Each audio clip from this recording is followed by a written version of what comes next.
Excellent. So, coming to you live again, this time with a better internet connection, from Apistrat in Boston, where we're learning about everything about APIs. And I have with me here Travis from MuleSoft. And you're fairly new to MuleSoft, aren't you? I am very new. I've been there about 6 weeks now.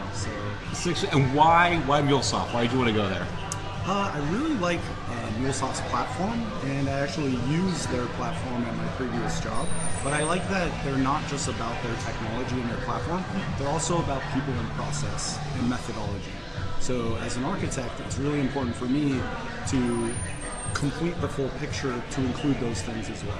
And that's important because obviously we're all about IoT, and IoT is kind of the Wild West when it comes to APIs, isn't it? A little process is not such a bad thing. That's right. A little what we call API-led connectivity approach is the notion of taking layers and breaking things down and thinking about the API first mentality and reuse of those APIs, and then layering those things together to create what we call an application network. Now obviously with MuleSoft, with APIs traditionally, it's about taking old legacy systems on the back end, creating APIs and abstractions so you can use them with new systems. But with IoT, APIs are also about moving forward. You're starting to see things like Amazon Alexa and different interfaces. And how is MuleSoft approaching that? So the idea there is there's actually layered architectures that are emerging there as well. So you have the things on the edge. Now explain layered architecture to our crowd.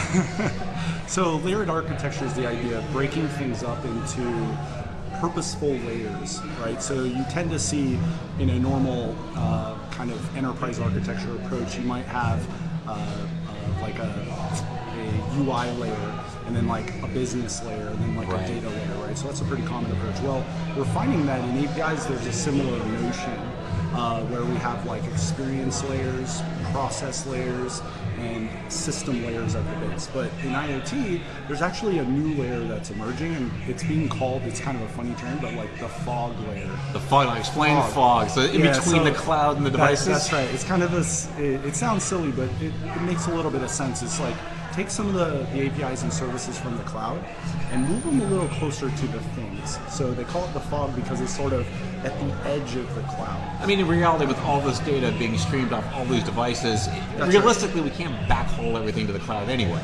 And that's exactly right. So you can think of the fog layer as a way where you can start to put APIs there as sort of an aggregator, a way to consolidate that communication from, let's say you have 1,000 devices all communicating in.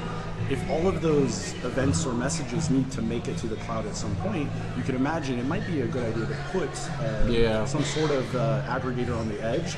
With a or do some pre-culling so you know what's the right data to turn around. That's right. You can filter. There's all sorts of things that you can do in this fog layer that gives you a lot more kind of flexibility in what you actually send across the wire. Right? Now again, that doesn't fit in every space, but that's what we're starting to see emerge. And MuleSoft plays well into that space, since MuleSoft gives you API-oriented technologies. It allows you to build integration flows, and it allows you to do a lot of the techniques and things that you need to do for all of the layers, including the IoT layer. So when you look at sort of APIs and IoT, what's the next step for MuleSoft?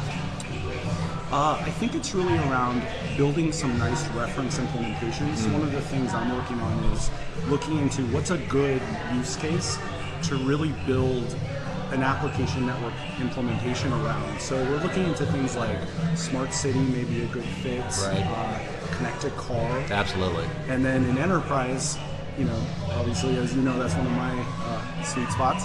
Enterprise is an area where we could look at different things like, again, RFIDs aren't really true IoT, but in the notion of... They're kind of prehistoric IoT.